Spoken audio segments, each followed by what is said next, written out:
ভারতবর্ষের জাতীয় গীত বলুন আর জাতীয় সঙ্গীত বলুন, দুটোই কিন্তু বাংলার মানুষের লেখায় এই অবদান। সারা ভারতবর্ষের মানুষ যে গীত এবং সঙ্গীত শুনে সম্মানে উঠে দাঁড়ান, যে রাষ্ট্রের মানুষ এই দুটি গীত এবং সঙ্গীতকে সম্মান জানান, সেই মানুষগুলি যারা রচনা করেছিলেন তারা বাংলার মানুষ, বাংলাভাষী মানুষদের আজকে দাঁড়িয়ে অবাক হয়ে দেখতে হয় যে শুধুমাত্র বাংলা ভাষা বলছে বলে তাদেরকে অপমান করা হচ্ছে, অত্যাচারের শিকার তারা হচ্ছেন। এ কোন দেশ, কোন রাষ্ট্র, যে রাষ্ট্রের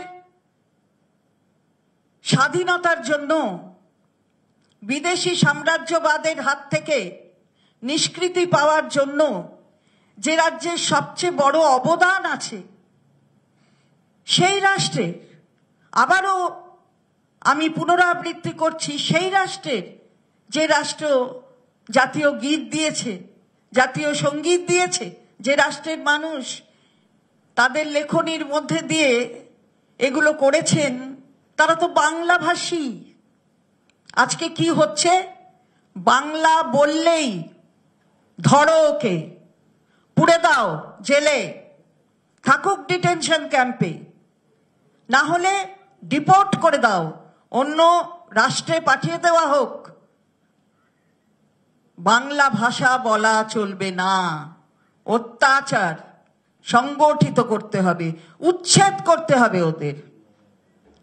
ভারতীয় জনতা পার্টির শাসিত যে রাজ্যগুলো, আমরা অবাক চোখে দেখছি এ কি দেশ হলো।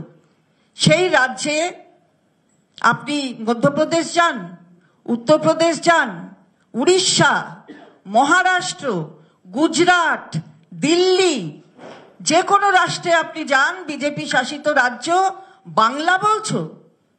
তুমি বাঙালি যদি হয়ে থাকো তাহলে তুমি ভারতবাসী নও, তুমি দেশের মানুষ নও। এটা কোন দেশের কথা? বাংলার অস্মিতাকে অপমান করা, এটা কোন দেশ? কোন সরকার রয়েছে কেন্দ্রে? আর এই রাজ্যগুলি যারা এই ধরনের অপমানকে সংগঠিত করছে, অপরাধমূলক কাজ করছে, তাদের মদত দিচ্ছে কেন্দ্রের সরকার, বিজেপি শাসিত সরকার। আমরা বলতে চাই যে এই ধরনের যে আতঙ্ক ছড়ানো হচ্ছে তার প্রতিবাদ কিন্তু তৃণমূল কংগ্রেস করছে এবং করবে। দেখেছেন তো যমুনানগর, দেখেছেন তো সেখানে আজকে আমাদের একটি টিম গিয়েছিল।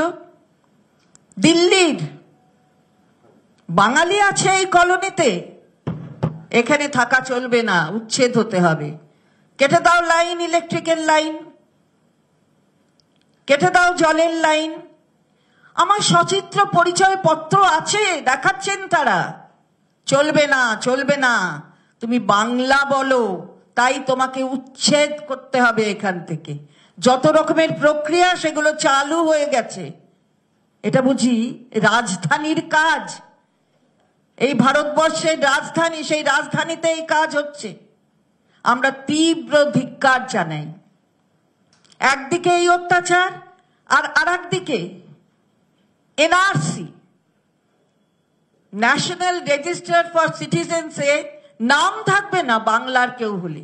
বাঙালি ভাষা বললে সে নাকি বিদেশি হয়ে গেল। এ কোন ভারতীয় মুখ্যমন্ত্রী আসামের, যিনি বলছেন বাংলা ভাষা বললেই বোঝা যাবে যে বিদেশিরা কতজন আছে? কোন মুখ্যমন্ত্রী? আমরা জিজ্ঞাসা করতে চাই। এনআরসি, আমরা দেখছি কতগুলো ঘটনা আপনারা জানেন। উত্তম ব্রজবাসীর ঘটনা আপনাদের কাছে জানা আছে। রাজবংশী পরিবার দেখলেই কিছু একটা করতে হবে, তার কাছে পরিচয়পত্র আছে ভারতবর্ষের নাগরিকের, তারপরেও তার কাছে নোটিশ আসে। আর তাছাড়া আরো খবর আসছে আমাদের কাছে, আরতি গুহ একজন ভদ্রমহিলা, তার বয়স এখন 52 বছর, বাপের বাড়ি কুচবিহারে, দীর্ঘদিন ধরে বাপের বাড়িতে ভারতীয় নাগরিক হিসেবে বাবা মা পরিবার বর্গ নিয়ে থেকেছেন। বিয়ে হয়েছে অসমের একজন মানুষের সাথে, গিয়েছিলেন অসমে শ্বশুর বাড়ি, মেয়েরা তো তাই যায়। যেই না দেখা যে বাঙালি অসমে এসছে, বিয়ে হয়েছে, তার এনআরসি থেকে নাম কাটা গেল, চলে এসছেন, বিগত কয়েক বছর ধরে থাকছেন বাপের বাড়িতে আতঙ্কে, স্বামী সেখানে, উনি এখানে। আর একটিও খবর পেলাম, তারই যা ওই একই পরিবারে নাকি তারও বিয়ে হয়েছিল, ব্যাপারটা একই হয়ে যাচ্ছে, আলিপুরদুয়ারে রয়েছেন তিনি। এটা কোন দেশ? মহিলাদের ওপরে কোন অত্যাচার সংগঠিত করা? অসমের একজনকে বিয়ে করলে বুঝি দোষ, নাগরিকত্ব চলে যাবে? অর্থাৎ অন্য একটা রাজ্যের মানুষকে কেউ যদি বিয়ে করে, কেন্দ্রীয় সরকার বলছে যে করো, ইন্টারকাস্ট বিয়ে করো, অমুক করো, তমুক করো, তাহলে মুখেই যত কথা, অথচ এইভাবে বিবাহিত জীবনকে অপমান করছে। আমরা আসামের মুখ্যমন্ত্রীকে জিজ্ঞাসা করতে চাই, আপনি বিদেশি গুনছেন বুঝি?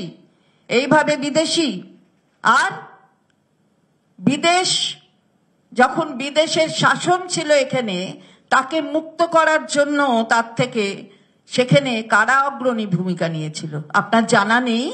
ইতিহাসটা তাহলে আরেকবার পড়ুন, তারপর এই ধরনের কাজগুলো করবেন। এনআরসি করছেন, আপনি সিটিজেনশিপ তৈরি করবেন, আমরা ধিক্কার জানাই। আর তার সাথে সাথে আমরা বলতে চাই, এই প্রতিবাদের কণ্ঠস্বর সবসময় আমাদের নেত্রী মমতা বন্দ্যোপাধ্যায় হয়েছেন। আপনারা দেখেছেন, বারবার টুইট করেছেন, বারবার কেন্দ্রের সরকারের সাথে এই নিয়ে কথা বলেছেন। যেখানে যাচ্ছে, মানে যেখানে উড়িষ্যায় গেল, দেখলেন তো কতগুলো মানুষকে সেখানে ডিটেন করে রাখা হয়েছিল। কেন? কে রাইট দিয়েছে? রাইট টু মুভমেন্ট আটকাচ্ছেন। আপনি যেটা বেসিক অধিকার, কনস্টিটিউশন, সংবিধান দিচ্ছে, বেসিক রাইটস, ফান্ডামেন্টাল রাইট, সেটাকে আপনি আটকে দিচ্ছেন, রাইট টু মুভমেন্ট আটকে দিচ্ছেন। এখানকার কেউ অন্য রাজ্যে গেলে আটকে দিচ্ছেন। বাংলা ভাষা বলাটাই এত বড় অপরাধ। প্রতিবাদ করছেন কে? মমতা বন্দ্যোপাধ্যায় ছাড়া আবার কে? ভারতবর্ষের কোথাও এই ধরনের প্রতিবাদের কণ্ঠস্বর আমরা কারুর দেখি না, যেমন মমতা বন্দ্যোপাধ্যায় করেন।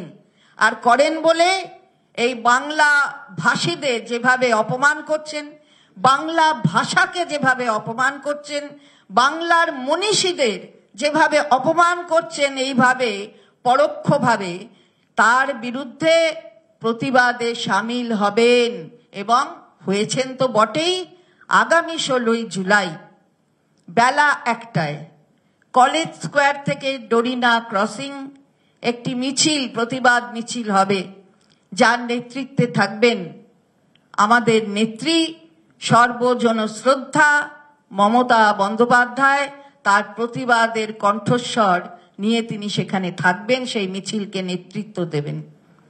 এবং এই মিছিলে সামিল হবে কলকাতা ছাড়া হাওড়া, সল্টলেক, দমদম এবং ভাঙড়। একই দিনে 16ই জুলাই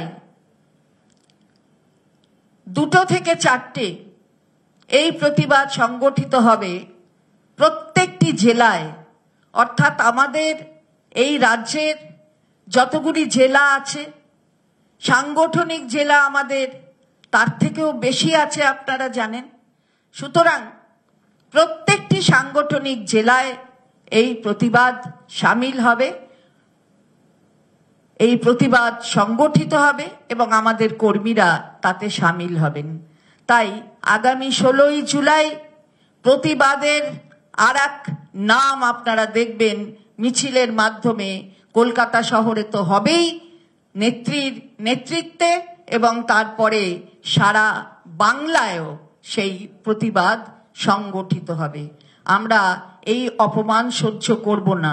দিল্লিতেও আজকে গেছে, আমি বলেছি আগে, আমাদের টিম গেছে, তারা দেখে এসেছেন, তারাও আপনাদের সামনে বলেছেন এবং সেখানে এই আন্দোলন দিল্লিতেও হবে এই উচ্ছেদের বিরুদ্ধে। যেখানেই বাংলাভাষী সেখানেই এই ধরনের কার্যকলাপ তীব্র ধিক্কার জানাই। তীব্র ধিক্কারের মধ্য দিয়ে আমরা আমাদের প্রতিবাদকে সংগঠিত করব। নেত্রীর প্রতিবাদ, তাতে সামিল হবেন সমস্ত মানুষ। আমরা আবেদন করব আজকে এই প্রেস কনফারেন্সের মধ্য দিয়ে যে সমস্ত বাংলার মানুষ এখন 16ই জুলাই যে যেখানে থাকবেন, যেখানেই আমাদের দল মিছিল করবে, সেই মিছিলে আপনারাও অংশগ্রহণ করুন। সাধারণ মানুষ অবশ্যই অংশগ্রহণ করেন এই ধরনের মিছিলে, আমরা জানি, কারণ এটা খালি পলিটিক্যাল মিছিল নয়, রাজনীতির মিছিল নয়। এ মিছিল হচ্ছে বাংলার অস্মিতা রক্ষার মিছিল, বাংলা ভাষীকে অপমান করার প্রতিবাদে মিছিল। তাই সেই মিছিল আপনারা আগামী 16ই জুলাই কলকাতায় 1টার সময় হবে। আপনাদের কাছে সেটা জানালাম এবং জেলায় জেলায় হবে সেটাও আপনাদের কাছে জানালাম।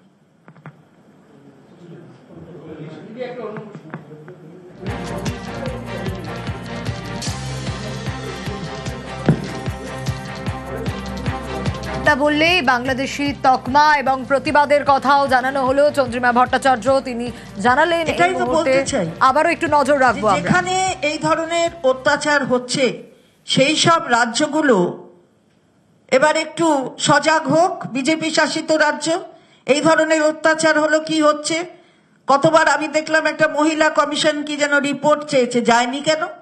যায়নি কেন আমরা জিজ্ঞাসা করতে চাই। সুতরাং সেখানেও এই ভেদাভেদ, মেয়েদের অত্যাচার যারা করছে, মেয়েদের সঙ্গে এই ধরনের অপরাধমূলক কাজ, তাদের মধ্যেও এখন ভেদাভেদ চলছে। যদি বিজেপি শাসিত রাজ্য হয় তাহলে একটু কম কম একটু দেখানোর জন্য। আর আমরা তো বলছি যে আমাদের এখানে যখনই হয়েছে এই ধরনের অপরাধ, তার বিরুদ্ধে প্রশাসন যা পদক্ষেপ নেওয়ার নিয়েছে, সে যদি আমাদের দলের হয় তাকেও কিন্তু নিস্তার করেনি। সুতরাং তাকেও কিন্তু ছেড়ে কথা বলেনি প্রশাসন, এটা দেখা যায় এখানে। আজকের দিনে দাঁড়িয়ে আর বলার অপেক্ষা রাখে না। কেন্দ্রের শিক্ষা প্রতিষ্ঠান এবং সেখানে আর এক জায়গাকার বাইরের, এই রাজ্যের বাইরের বোধহয় ছেলেটি, বোধহয় বাইরে তার বাড়ি, এখানে এসেছে। কিন্তু আমরা যেটা বলতে চাই যে মহিলা তো মহিলাই, মেয়ে তো মেয়েই, অপরাধ তো অপরাধ। সুতরাং সেখানে কেন একই ধরনের ব্যবস্থা গ্রহণ করছে না জাতীয় মহিলা কমিশন? আমি তো দেখতে পাই না যে অন্য জায়গায় করছে।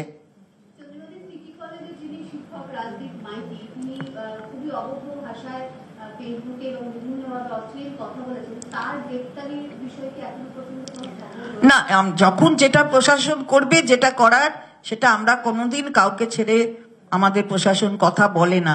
আসলে কি জানেন তো, আমাদের দলের নেত্রীর নাম মমতা বন্দ্যোপাধ্যায়।